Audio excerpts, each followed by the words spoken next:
जबलपुर दौरे पर रहेंगे सीएम डॉक्टर मोहन यादव। वीरांगना रानी दुर्गावती बलिदान दिवस पर आयोजित कार्यक्रम में करेंगे शिरकत। भोपाल में साइबर जन जागरूकता अभियान में भी होंगे शामिल।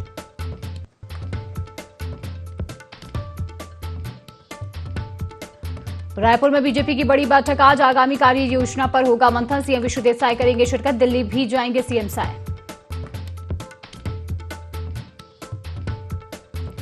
आपातकाल की वर्षगांठ पर छत्तीसगढ़ बीजेपी मनाएगी काला दिवस। प्रदेश भर में निकालेंगे मौन और मशाल जुलूस। 25 जून 1975 को देश में लगाया गया था आपातकाल। छत्तीसगढ़ में मानसून ने पकड़ी रफ्तार। रायपुर सहित कई जिलों में मानसूनी बारिश। मध्य प्रदेश में अभी करना होगा इंतजार। मंडला, बालाघाट और डिंडोरी के रास्ते आएगा मानसून।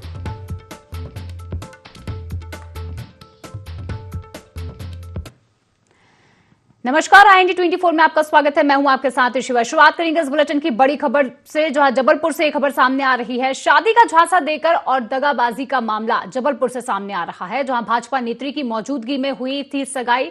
अब बहू ने गंभीर आरोप लगाए हैं। अदिति पटेल और बेटे कौस्तुभ पटेल और पिता का आरोप जो है लगाया गया है, जहां सोशल मीडिया से शुरू हुई लव स्टोरी का विवादित अंत जो है साफ तौर पर देखा जा रहा है। आपको बता दें, पीड़िता का आरोप है कि नाबालिग उम्र में होटल ले जाकर गलत काम किया। वही शादी के नाम पर 22 लाख रुपए मांगने का आरोप लगाया और गुड़गांव मंदिर और रजिस्ट्रार ऑफिस में शादी के बाद पति फरार है, जहां पीड़िता ने एसपी से अब न्याय की गुहार लगाई है। एएसपी पल्लवी शुक्ला ने थाना प्रभारी को FIR और कार्रवाई के निर्देश जारी कर दिए हैं। तो जबलपुर का ये मामला, जहां शादी का झांसा देकर दगाबाजी करने का मामला सामने आया। भाजपा नेत्री की मौजूदगी में सगाई हुई थी। अब बहू ने गंभीर आरोप लगाए हैं। दीप्ति पटेल, बेटे कौस्तुभ पटेल और पिता पर गंभीर आरोप लगाए गए हैं। जो हस्बैंड था जिसने मेरे से शादी किया था भक्के, वो लड़के ने मेरे को छोड़ के चला गया है। 16 को छोड़ के चला गया था। मेरी कहीं कार्रवाई नहीं हो रहा, कहीं मेरी FIR नहीं की जा रही है। और ये सर, ये बहुत पहले से ये साजिश है सर, पहले से प्लान करके हो रहा था। उसकी मम्मी बार बार बोलती थी तू 6 महीने के बाद आ जाएगा उसको छोड़ के, तो हम 6 महीने के बाद रख लेंगे। फिर सर, ये स्टार्टिंग में ये हुआ था, ये लड़का जब मैं 17 ईयर्स की थी तब ये मेरे को मेरे बर्थडे में सोशल मीडिया में हैप्पी बर्थडे करके मैसेज किया था। तब से मेरी बात इससे स्टार्ट हुई थी बात होना। उसकी मम्मी ने कॉल किया एक टाइम पे, जब मैंने अपने घर पे बताया, मेरी मम्मी को बुलाया गया। मेरी मम्मी ने अपनी सारी परिस्थिति रखी, तो तब उन लोग ने बोला कि नहीं, हमको कुछ नहीं चाहिए। आवेदिका हर्षिता पटेल, जो कि गढ़ा थाना क्षेत्र की निवासी है, उन्होंने आज जन सुनवाई में एक आवेदन प्रेषित किया है, जिसमें उन्होंने बताया है कि उनके पति और ससुराल पक्ष द्वारा उनसे अवैध मांग की जा रही है और उनका शोषण किया जा रहा है। उनका पति कौस्तुभ पटेल उनको अननेसेसरी पैसों के लिए दबाव बनाता है, ऐसा उन्होंने एक आवेदन प्रेषित किया है, जो कि गढ़ा थाने को निर्देशित किया गया है कि वे वैधानिक कार्रवाई करना सुनिश्चित करें। कौस्तुभ का बैकग्राउंड क्या है? कौस्तुभ एक नौकरी करते हैं और उनकी जो माता और उनके पिता, 2 लोग उनके घर में निवासी। ऐसा नहीं है, उनकी शिकायत को गंभीरता से लिया गया है और शिकायत को तत्काल ही थाना प्रभारी को भेजकर उन्हें वैधानिक कार्रवाई हेतु निर्देशित किया। इस खबर पर और अधिक जानकारी के लिए हमारे साथ राजेंद्र जुड़ चुके हैं। राजेंद्र, देखिए, शादी का झांसा देकर दगाबाजी का मामला जबलपुर से सामने आ रहा है, क्या कुछ अधिक जानकारी इसे लेकर?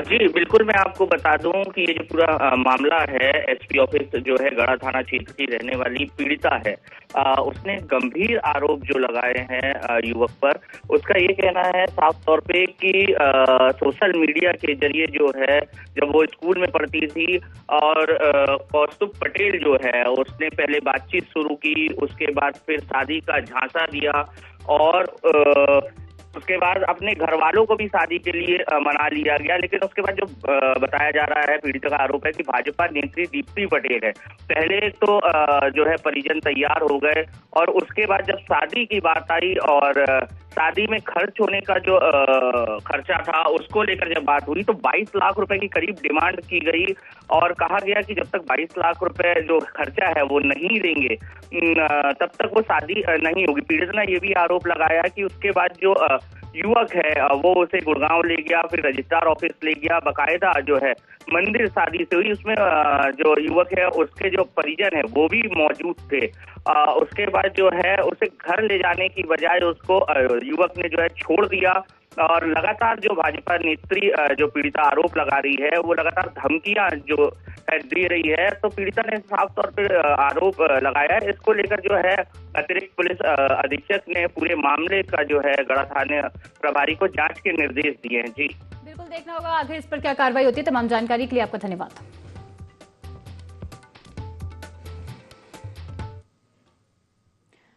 और खबरों में आगे बढ़ेंगे, जहां लखनऊ के अग्निकांड के बाद सीएम योगी ने अधिकारियों को दिशा निर्देशित किया है, जहां फायर सेफ्टी मानकों से कोई भी समझौता नहीं होगा। हर जिले में विशेष टीम बनाकर फायर सेफ्टी ऑडिट अभियान चलाया जाएगा, जहां पहले जागरूकता फिर कार्रवाई के निर्देश जारी कर दिए हैं। अभियान के नाम पर नागरिकों का उत्पीड़न नहीं होगा। साथ ही साथ बेसमेंट में कोचिंग और नर्सिंग होम संचालन पर भी सख्ती बरती जाएगी और जिस भवन के लिए अनुमति नहीं होगी वहां गतिविधि नहीं की जाएगी। और आपातकालीन सेवाओं का रिस्पांस टाइम कम करने पर भी जोर दिया गया है। तो आपको बता दें कि अग्निकांड के बाद सीएम योगी आदित्यनाथ अब सख्त नजर आ रहे हैं। अधिकारियों को दिशा निर्देश उन्होंने दिए हैं। फायर सेफ्टी मानकों से कोई भी समझौता नहीं किया जाएगा। हर जिले में विशेष टीम बनाकर फायर सेफ्टी ऑडिट अभियान चलाया जाएगा और पहले जागरूकता फिर कार्रवाई के निर्देश जारी कर दिए जाएंगे। साथ ही साथ अभियान के नाम पर नागरिकों का उत्पीड़न नहीं होगा। इसी खबर पर और अधिक जानकारी के लिए हमारे साथ स्टेट कोऑर्डिनेटर रूबी जुड़ी हैं। रूबी जी, देखिए, अग्निकांड के बाद जो एक बड़ा अग्निकांड लखनऊ में हुआ था, उसके बाद अब सीएम योगी सख्त नजर आ रहे हैं। क्या कुछ खास निर्देश जो हैं वो उन्होंने दिए हैं? देखिए, सबसे पहले बता दूं कि अग्निकांड के बाद योगी आदित्यनाथ के तेवर बिल्कुल बदले हुए नजर आए। खासतौर से अलीगढ़ का उनका दौरा था, वहां से उन्होंने तुरंत रद्द किया और उसके बाद वो लखनऊ पहुंचे, मौके और मौके पे लगातार जांच पड़ताल करते हुए नजर आए और उसके साथ ही साथ हॉस्पिटल भी पहुंचे, परिवार वालों से मिले। यानी कि कहीं न कहीं योगी आदित्यनाथ के दिल में एक बात जरूर चल रही थी, कहीं न कहीं ये चूक जरूर हुई है। और उसके बाद ही आवास पे पहुंचते हैं और अपने आवास पे बैठ के अधिकारियों के साथ बैठक करते हैं। उस अधिकारियों के साथ बैठक करने में उन्होंने 4 लोगों पे गाज गिराई थी। फौरन ही उसी समय वहाँ पे जो अधिकारी थे उनको गिरफ्तार कर लिया गया था। यानी कि एलडीए के जो वीसी थे, यहाँ के जो क्षेत्र अधिकारी लगते हैं, यानी कि पुलिस थाना जो मौजूदी लगती है, उनको वहाँ से गिरफ्तारी हुई थी। बिल्डिंग का जो मालिक था उनकी गिरफ्तारी हुई थी। तो कह सकते हैं ऐसे में योगी आदित्यनाथ के जो तेवर थे वो बदले हुए जरूर नजर आए थे। लेकिन अब योगी आदित्यनाथ की तरफ से एक निर्देश जरूर जारी कर दिया गया है, यानी कि अग्निकांड मामले में अधिकारियों के लिए खास तौर से इस तरीके से फायर सेफ्टी मानकों से कोई समझौता नहीं होगा और खास तौर से हर जनपद में विशेष टीम एक गठित की जाएगी और उसमें व्यापक जो फायर सेफ्टी के नियम होते हैं उसको फॉलो करवाया जाएगा। और साथ साथ यहाँ पे ये भी देखने को कहा गया है कि कहीं न कहीं जो पहले जागरूकता होती थी, फिर कार्रवाई होती थी, अभियान करते थे, लेकिन अब पहले अभियान के माध्यम से लोगों को जो उत्पीड़न होते थे उन तमाम चीजों को लेकर यहाँ पे अधिकारियों को निर्देश दे दिए गए हैं और जो भवन जिस गतिविधि के लिए अनुमान्य होते हैं वो कहीं न कहीं उसके ऊपर भी लगाम लगाया जाएगा। और बेसमेंट में जो कोचिंग चलती है या ये कह सकते हैं कि मनमाने तरीके से बिना मानक के तरीके से जो कोचिंग चलाए जाते हैं उन पे भी शिकंजा कसा जा सकता है। और कई ऐसे कोचिंग है, खासतौर से लखनऊ की अगर हम बात करते हैं या उत्तर प्रदेश की तमाम जिलों की अगर हम बात करते हैं तो कई जिलों में छापे पड़े हैं और उन जिलों को यानी कि उन जिलों में अधिकारियों को निर्देश दे दिए गए थे जो ऐसे कोचिंग चल रही है उन कोचिंगों को निश्चित तौर पे मानक के अनुसार अगर चलते हुए नजर आते हैं तो निश्चित तौर पे उनको चलाया जाए। अदरवाइज वहाँ पे अगर जो मानक के अनुसार नजर नहीं आते हैं तो उनको उसी तत्काल प्रभाव से विराम लगा दिया जाए। तो ऐसे में कहा जा सकता है योगी आदित्यनाथ के जो तेवर है बिल्कुल सख्त होते हुए नजर आ रहे हैं। खास तौर से अग्निकांड ये जो पूरा मामला हुआ है काफी बड़ा मामला हुआ है और ऐसे में कोई चूक होने नहीं देना चाहते हैं। बिल्कुल रूबी, देखिए जिस तरीके से निर्देश जारी कर दिए गए हैं तो अब देखना होगा कि इन निर्देशों के बाद क्या जो कार्रवाई आगे होती है और किस तरीके से सख्त जो रुख अभी सीएम ने अपनाया है उसके बाद क्या बड़े बदलाव जो होते हैं देखने को मिलेंगे। तमाम जानकारी के लिए आपका धन्यवाद।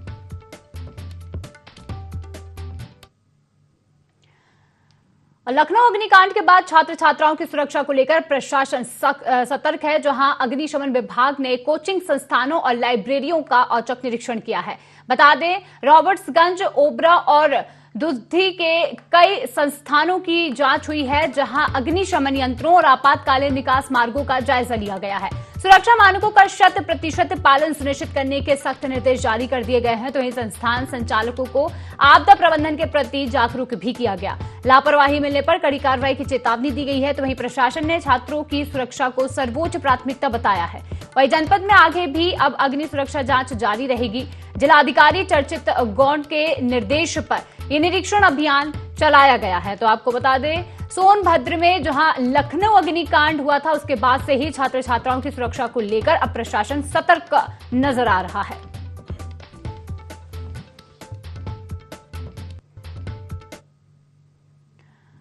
और मैनपुरी में लखनऊ की घटना के बाद पुलिस प्रशासन अलर्ट मोड पर है। सुरक्षा व्यवस्था का जायजा लगातार लिया जा रहा है। तो वहीं एएसपी सिटी ने टीम के साथ शहर के होटल कोचिंग सेंटरों का निरीक्षण किया है।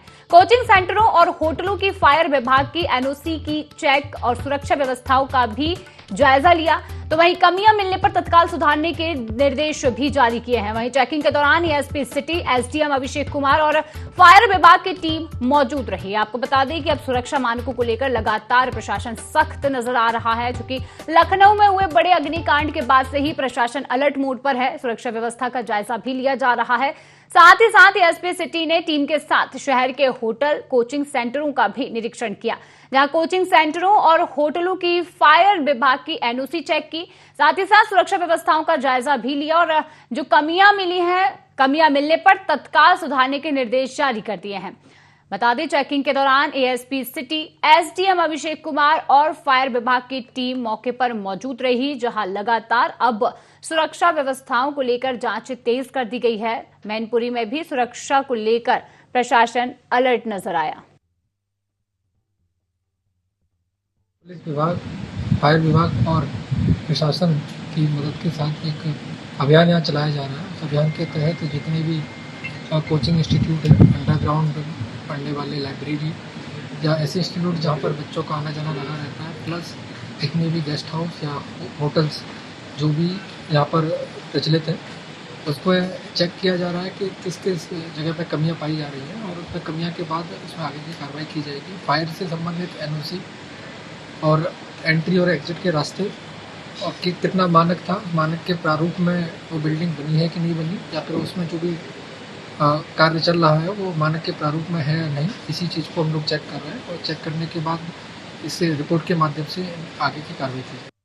रानी दुर्गावती का बलिदान दिवस आज मुख्यमंत्री डॉक्टर मोहन यादव ने श्रद्धांजलि दी। मुख्यमंत्री ने रानी दुर्गावती के शौर्य और साहस को नमन किया और लिखा कि मातृभूमि की रक्षा के लिए आपका अदम्य साहस इतिहास का स्वर्णिम अध्याय है। रानी दुर्गावती के रणकौशल और वीरता को याद किया गया। वहीं बलिदान दिवस पर प्रदेश भर में कार्यक्रम हो रहे हैं। रानी दुर्गावती के योगदान को प्रेरणा स्रोत बताया गया। वीरांगना के बलिदान को देश का गौरव बताया गया।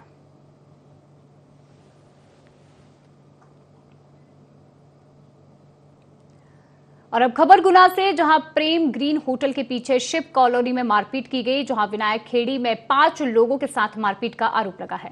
दुकान पर महिला से गाली गलौज का विरोध करने पर विवाद हुआ। शराब के नशे में मारपीट करने का गंभीर आरोप लगाया गया है। तो वहीं मारपीट में 2 बुजुर्ग सहित कई लोग घायल हुए हैं। अब पुलिस ने सभी घायलों को जिला अस्पताल में भर्ती कराया है। वहीं कैंट थाना क्षेत्र का ये मामला बताया जा रहा है। फिलहाल पुलिस मामले की जांच में जुटी हुई है।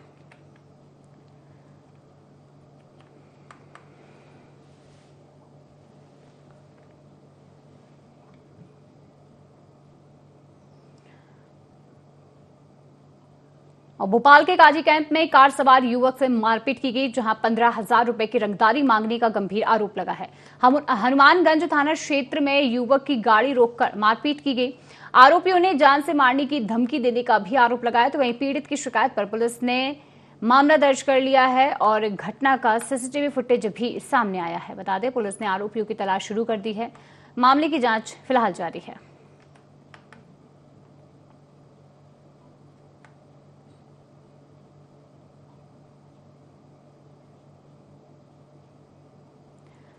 और खबर महासमुंद से है, जहां जिले के खल्लारी थाना क्षेत्र में नाले किनारे रेत में दबी मिली 18 वर्षीय युवती की लाश की पहचान ग्राम झारा निवासी भारती टंडन के रूप में होने के बाद इलाके में सनसनी फैल गई है। जानकारी के अनुसार युवती 18 जून को रामखेड़ा निवासी एक युवक के घर गई थी, जिसके बाद वह लापता हो गई और 19 जून को उसकी गुमशुदगी की रिपोर्ट दर्ज कराई गई थी। वहीं 22 जून को ग्रामीणों ने झारा रामखेड़ा मार्ग स्थित नाले के पास रेत में दबा शव देखा, जिसके बाद पुलिस ने मौके पर पहुंचकर जांच शुरू कर दी है। प्रारंभिक जांच में प्रेम प्रसंग की बात सामने आ रही है, लेकिन मौत के कारण और शव को रेत में दबाने की वजह अभी स्पष्ट नहीं हो सकी है। परिजनों ने निष्पक्ष जांच और दोषियों के खिलाफ कार्रवाई को लेकर मांग की है, जबकि पुलिस पोस्टमार्टम रिपोर्ट का इंतजार करते हुए सभी पहलुओं पर जांच कर रही है।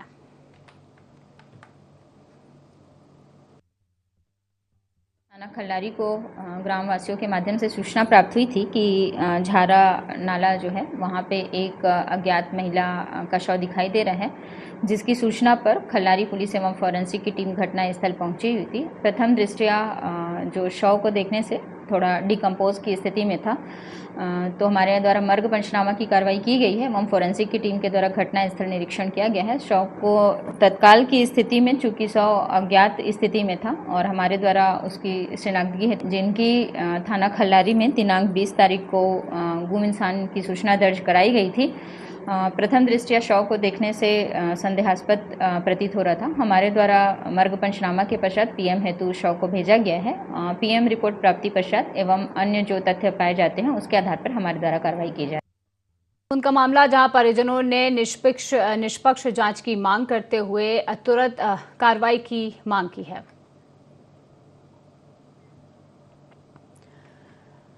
कोरबा पुलिस ने शहर में अपराधियों और असामाजिक तत्वों पर शिकंजा कसने के लिए बड़ा अभियान शुरू किया है, जहां सजग कोरबा सतर्क कोरबा अभियान के तहत पुलिस की विशेष टीमों ने शहर के प्रमुख इलाकों में ताबड़तोड़ पेट्रोलिंग और सत्यापन अभियान चलाया।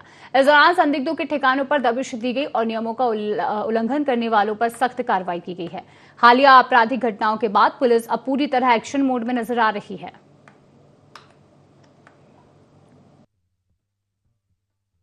कोरबा पुलिस लगातार बदमाशों के खिलाफ, गुंडों के खिलाफ, असामाजिक तत्वों के खिलाफ कार्रवाई कर रही है। इसी तारतम्य में आज मोटरसाइकिल पेट्रोलिंग प्रारंभ की गई है, जिसमें एक चीता स्क्वाड के रूप में हमने बनाया है अभी, जिसमें 5 मोटरसाइकिल को विशेष रूप से जिसमें बत्ती लगाई गई है, सायरन लगाया गया है, ताकि गली कूचे मोहल्ले में, अंदरूनी इलाकों में जा सके। प्रतिदिन शाम को ये पेट्रोलिंग निकलेगी विभिन्न जगहों पे, और पेट्रोलिंग करके ऐसे असामाजिक तत्व है जो भी कानून के खिलाफ, विधि के खिलाफ कोई भी एक्ट करते हैं, उनके खिलाफ कठोर कार्रवाई की जाएगी। तो कोरबा में सड़क पर उतरी कोरबा पुलिस, जहां सजग कोरबा सतर्क कोरबा अभियान चलाया गया। आदतन अपराधियों और बदमाशों पर पुलिस का शिकंजा देखने को मिला। बता दें, सड़क पर कोरबा पुलिस उतरी और सतर्कता और सुरक्षा को लेकर ये बड़ा कदम उठाया गया है।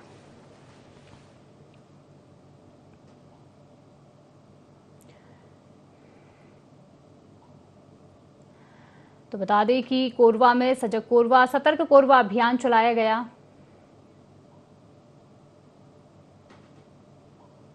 जबलपुर में एक बुजुर्ग महिला ने अपने बेटे और बहू पर प्रताड़ना, मारपीट और मकान हड़पने की कोशिश के गंभीर आरोप लगाए हैं। पीड़िता रामरती चंद्रोल का यह कहना है कि पति के निधन के बाद से बेटा बहू उन्हें लगातार परेशान कर रहे हैं। न्याय की मांग को लेकर बुजुर्ग महिला अपनी बेटी के साथ एसपी कार्यालय पहुंची, जहां अधिकारियों ने मामले की जांच का आश्वासन भी दिया है। वीडियो में प्रताड़ित करते हुए भी साफ तौर पर देखा जा सकता है, जहां सीसीटीवी में पूरा घटनाक्रम भी कैद हुआ है।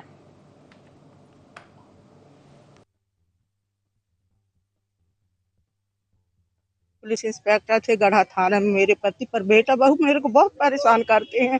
15 तारीख को मेरे साथ मारपीट किए हैं।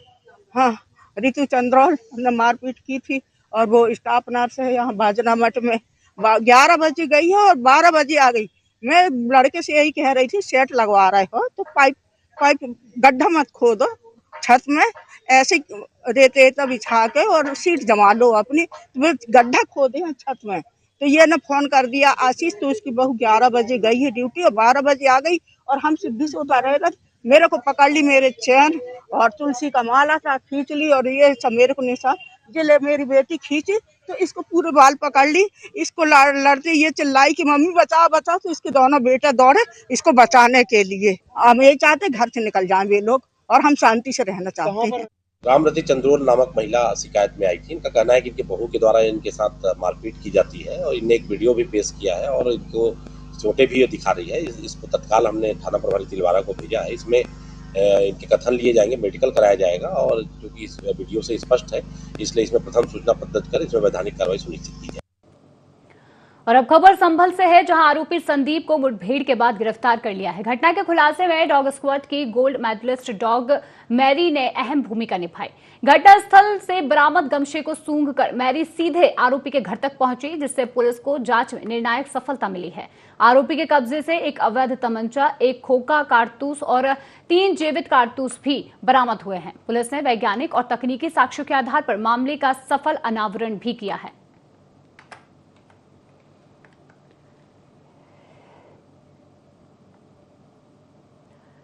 और अलीगंज में अग्निकांड, समाजवादी पार्टी के राष्ट्रीय अध्यक्ष जहां अखिलेश यादव पहुंचे केजीएमयू। बता दें अग्निकांड में घायल पीड़ितों और उनके परिवारों से मुलाकात करेंगे। जहां बता दें कल सपा प्रदेश अध्यक्ष ने घटनास्थल का दौरा किया था। अखिलेश यादव ने पीड़ित परिवारों से मिलकर उनके हालातों की जानकारी भी ली थी। तो आपको बता दें लखनऊ में हुए बड़े अग्निकांड के बाद समाजवादी पार्टी के राष्ट्रीय अध्यक्ष अखिलेश यादव केजीएमयू पहुंचे, जहां अग्निकांड में घायल पीड़ितों और उनके परिवारों से खास मुलाकात भी करते नजर आए। कल सपा प्रदेश अध्यक्ष ने घटनास्थल का भी दौरा किया था, तो वहीं अखिलेश यादव ने पीड़ित परिवारों से मिलकर उनके हालातों की जानकारी भी ली है।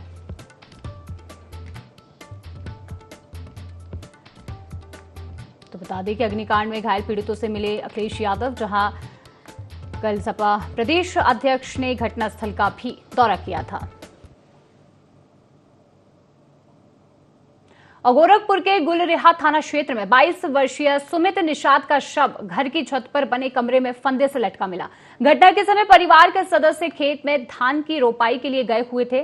छोटे भाई ने घर पहुंचकर युवक को कमरे में मृत अवस्था में देखा और परिजनों और ग्रामीणों को सूचना दी। मौके पर पहुंची पुलिस ने शव को कब्जे में लेकर पोस्टमार्टम के लिए भेज दिया है। पुलिस सभी पहलुओं को ध्यान में रखते हुए मामले की जांच में जुटी हुई है।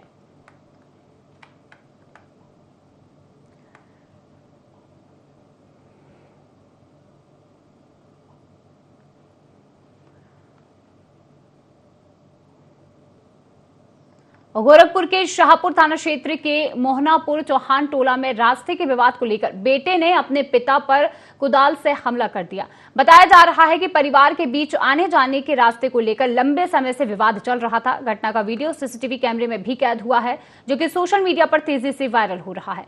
सूचना मिलने पर पुलिस ने मामले की जांच की और 2 आरोपियों के खिलाफ शांति भंग की कार्रवाई भी की है। वहीं पुलिस का ये कहना है कि मामले में आगे की वैधानिक कार्रवाई भी की जा रही है। तो गोरखपुर का ये मामला जहां बेटे ने पिता पर हमला किया और अब इस वीडियो के आधार पर पुलिस आगे की कार्रवाई में जुटी हुई है। तो बता दें गोरखपुर का मामला जहां रास्ते को लेकर विवाद हुआ, जहां एक बेटे ने अपने पिता को मारा और साथ ही साथ रास्ते को लेकर ये विवाद शुरू हुआ था। कुदाल से वार करने का वीडियो जो है वो भी साफ तौर पर देखा जा सकता है, जहां पारिवारिक विवाद ने हिंसक रूप ले लिया है। हालांकि अब इस वीडियो के आधार पर पुलिस आगे की कार्रवाई में जुटी हुई है। तो बता दें कि गोरखपुर में जहां एक बेटे ने अपने ही पिता पर हमला किया, रास्ते को लेकर एक बेटे ने अपने पिता पर हमला किया। गोरखपुर का ये पूरा मामला पारिवारिक विवाद जो कि हिंसक रूप में बदला।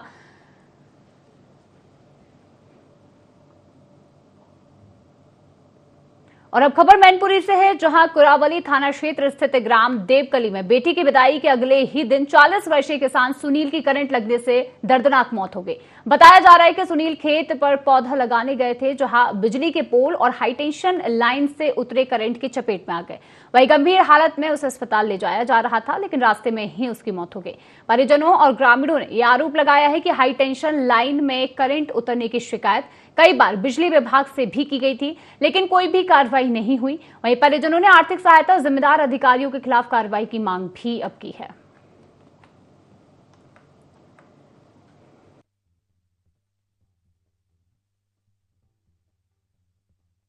खेत पे कार्य कर रहे थे, पौध है उसकी भराई कर रहे थे, तो पोल के माध्यम से लाइट उतर आई, उन्हें करंट लग गया। इसके कारण से उनकी मृत्यु हो गई। घर में कल उन्होंने अपनी बिटिया की विदाई की थी, परसों 21 तारीख को बारात आई हुई थी। ये बिजली विभाग की लापरवाही है। कई बार शिकायत भी की, गांव के लोगों ने भी काफी शिकायत की, लेकिन कोई कार्रवाई नहीं हुई है।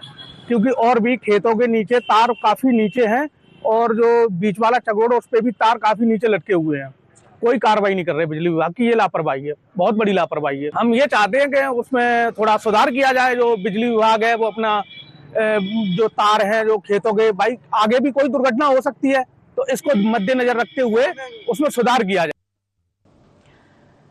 और इस बुलेटिन में फिलहाल इतना ही। और भी खास खबरों के लिए देखते रहें IND24। नमस्कार।